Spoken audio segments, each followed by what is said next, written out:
Ciao ragazzuoli, benvenuti in un altro video. Oggi andremo a montare i pickup nella mia chitarra headless finalmente e utilizzeremo appunto una configurazione HSS, anche perché non potevo metterci due humbucker perché me l'hanno mandata così. Scherzi a parte, finalmente vi porto una configurazione single coil humbucker e me l'avete chiesta in tanti, tutti mi hanno detto che è una delle più versatili che ci sono in circolazione e se non lo è fatemi sapere qual è la vostra preferita. Ma soprattutto questo cablaggio che vi faccio vedere ha una marcia in più, una modifica un po' particolare che non tutte le chitarre con questa configurazione hanno e vi aiuterà veramente ad avere dei suoni fantastici in ogni posizione. Pensiamola un po' come il Kama Sutra della chitarra. Se non siete abili con i diagrammi, tutte queste robe così, premessona, sarà un video piuttosto lungo dove andremo a vedere passo per passo cosa saldare e dove, il che può rimanere un peletto complicato per chi non ha mai messo mano su questi diagrammi. Ma niente paura, perché ad ogni passaggio lascerò un piccolo disegnino qua in qualche angolo del video in modo tale che possiate seguire esattamente quello che faccio passo per passo. E se volete vedere l'intero diagramma vi lascerò ovviamente a fine video proprio una bozza di quello che ho combinato. Ma ciancio le bande, scaldate i vostri ferri saldatori e andiamo a vedere che cosa ci serve. Il fulcro del cablaggio sicuramente è questo selettore a 5 posizioni, che non è un selettore a 5 posizioni normale, però in realtà è chiamato Super Switch. Super Switch! Si chiama Super Switch perché ci permette di fare delle cose che sono un pochino più intricate del solito cablaggio della Stratocaster. Infatti con questo switch possiamo collegare uno o più humbucker e appunto modellarli come vogliamo, possiamo farci il coil split ma tante altre cose. Questo switch lo trovate tranquillamente su Amazon, se volete vi ho semplificato la vita e vi ho lasciato qua una lista con tutte le cose che ho comprato in modo tale che se volete acquistarle anche voi le acquistate e soprattutto aiutate il canale perché è un link affiliato. Un'altra chicca di oggi è che non avevo lo spazio per i due potenziometri del tono. In questo caso ho comprato uno switch concentrico. Questo significa che questo potenziometro è due potenziometri e prendono lo spazio di uno. Ha due manopole indipendenti e possiamo azionarle a nostro piacimento. Entrambi i potenziometri per questo build devono essere da 500k. Figo, eh? Poi ci servirà un altro potenziometro normalissimo da 500k. Io ho scelto un potenziometro lineare che avevo preso da un'altra chitarra, non mi ricordo neanche quale, quindi due condensatori, uno da 0.047 microfarad e uno da 0.022. Ed infine la nostra arma segreta, una resistenza da 470k. Vi spiego dopo a cosa serve. Ovviamente poi l'ingresso del jack, i cavi anche, per questo build ho utilizzato dei cavi con rivestimento in stoffa perché sono più facili da maneggiare e mi piacciono di più. E no, i cavi in questo caso non migliorano il suono, semplicemente sono più belli e più maneggevoli. Ed infine un saldatore per lo stagno ovviamente. Sarò onesto, il mio non è dei migliori, veramente una schifezza assurda ed infatti alcuni di voi con gli occhi più arguti noteranno che proprio le saldature non sono il massimo. Sì, ne devo comprare un altro, però per oggi va bene questo qua. E questo soprattutto non è il mio primo video sulle saldature, ho fatto un sacco di video e li ho messi tutti in una playlist dove andiamo a vedere alcuni trucchi, come saldare e tante altre cose così e vi lascerò la playlist praticamente o qua nelle schede. Fatto sta premessa andiamo a saldare. Dunque ho deciso di cominciare dai nostri bei condensatoroni e appunto il nostro doppio potenziometro. Quindi cosa andrò a fare? Ho controllato e questo qua dovrebbe essere quello da 0.47 e mentre questo è quello da 200 che dovrebbe essere per gli humbucker, quindi questo va per i single coil. Tutto quello che devo fare è prendere il mio bel condensatore, infilarlo dentro qua, collegarlo a una parte qui, una parte alla messa a terra e sono a posto. Quello grande lo metto sopra semplicemente per un fatto di spazio, quindi sarà quello che mi controlla l'humbucker e dovrebbe corrispondere alla manopola sopra, e questo qua per i single coil invece andrà a corrispondere alla manopola in basso. Visto che ci sono, ho anche sfilacciato un filetto per connettere appunto due potenziometri alla messa a terra. Occhio a non scottarsi. Passiamo al nostro selettorone. Ci sono due terminali esterni, praticamente questo qua e questo qua, che vanno collegati assieme. Quindi ho preso un filo bianco, l'ho tagliato e gli ho esposto praticamente le due parti, e poi andremo a connetterlo praticamente tra questi due fili, passando proprio qui sotto, piano piano, senza far rumore.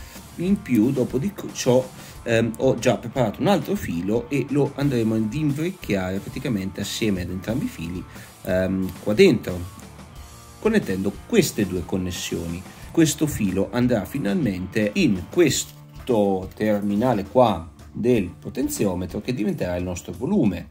E se ho fatto un buon lavoro, in teoria, se metto questo qua e questo qua con un multimetro, suona, quindi vuol dire che va bene. Dunque, vogliamo finire questi potenziometri del tono? Perché no? Vedete queste 5 connessioni qui, queste 5 terminali, 1, 2, 3, 4, 5.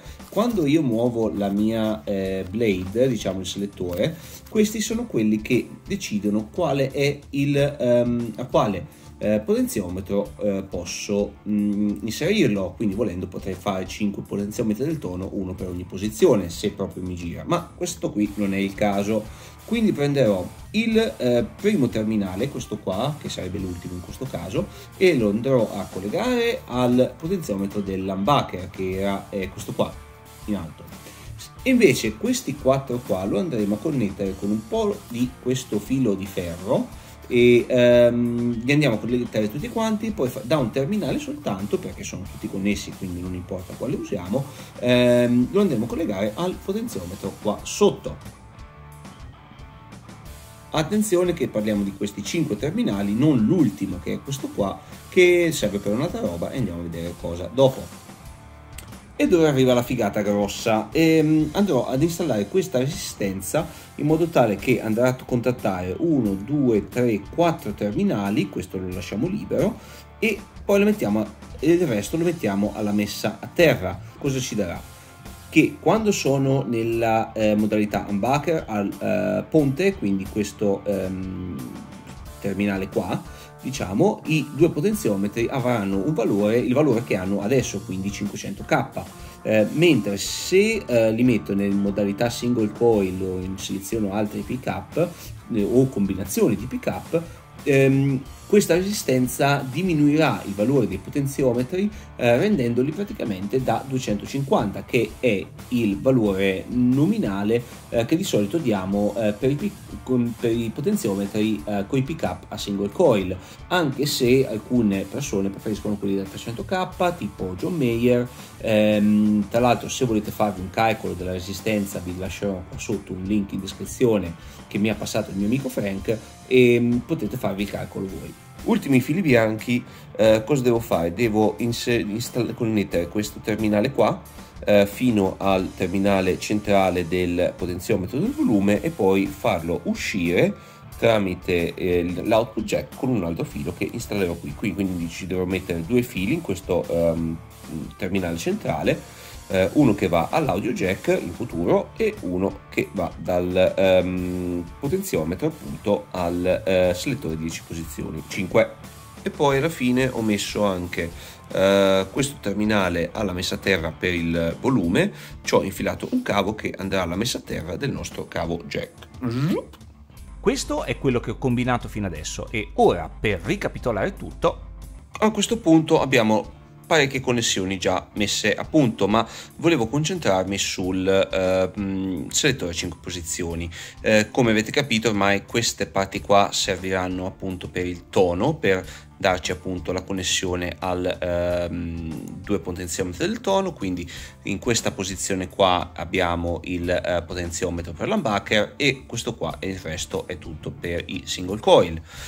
In questa parte invece stessa cosa, praticamente stiamo facendo un blending. Questo è l'humbucker, il resto è tutto in modalità single coil, che rende i due potenziometri da 500k e non da 250, come abbiamo detto. E ora passiamo alla configurazione dei pick up. In questa parte praticamente metteremo soltanto i pick up. Come vedete ci sono 5 terminali qua e 5 terminali qua, e questo ci servirà appunto per dare il blending dei pick up. Quindi in questo punto qua metterò il pick up al humbucker, in questo punto ci metterò i due cavi per fare il coil split, questo lo lascio libero, e in questo qua collegheremo il pick up al manico, mentre in questa zona qua non metteremo niente a parte nel terminale 2, 3 e 4, in cui ci metteremo il pick up centrale, in modo tale che quando aziono appunto una di queste posizioni, 1, 2, 3, 4, 5, avrò il pick up al ponte, il pick up splittato del ponte più quello centrale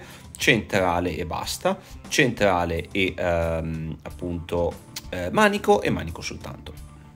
Ho anche cominciato ad installare i pick up, quindi li ho fatti passare attraverso il buco, e come vedete qua ci sono i fili. All'inizio stavo pensando di mettermi questo bel Seymour Duncan JB, però qual era il problema? Anzi, due problemi. Uno è l'estetica, che mi piaceva di più il pick up con la mascherina di metallo, che almeno rinfresca un pochino e dà un po' più di luce, e l'altro problema è che questo ha una taglia, diciamo una distanza tra i poli di 50 mm, mentre invece il ponte ne misura 52, quindi avevo questo bellissimo Dirty Torque della Iron Gear, e così ci metto questo assieme a dei Texas Local sempre dell'Iron Gear. Ed infine ho montato i cavi della messa a terra per i pick up alle calotte ed ho installato i cavi jack. Bene, ho montato tutto quello che dovevo montare, notato che avevo colato un po' di stagno nella messa a terra, quindi ho riparato, ed ora andiamo a sentire qualche suono, che ne dite?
Ok, questi erano i suoni, spero vi siano piaciuti, ma fatemi sapere la vostra. Personalmente devo dire che questi pick up sono veramente ottimi e il cablaggio ne risalta veramente appunto il cambio tra il pick up al ponte, che comunque è un humbucker, ha dei pick up al single coil o comunque una configurazione a single coil, quindi possiamo avere praticamente il meglio dei due mondi. Ora questa chitarra non è ancora finita, devo fargli paio di lavoretti, devo praticamente abbassargli l'action, che soprattutto a tasti alti è molto alta, quindi dovrò capire come azionare il ponte, un paio di cose così. Però se volete delle delucidazioni sulla chitarra stessa, è veramente leggera, è una figata. Fatemelo sapere comunque nei commenti. Ah sì, mi sono scordato, se volete il diagramma con tutto l'ambaradan del casino che ho fatto, ve lo lascio qua sopra in sovraimpressione, quindi potete mettere pausa e fare come vi pare. Ma nel frattempo vi ringrazio di aver visto questo video, spero vi sia stato strautile. Se lo è stato, mi raccomando, lasciatemi un like, iscrivetevi al canale e ci vediamo la prossima volta. Ciao!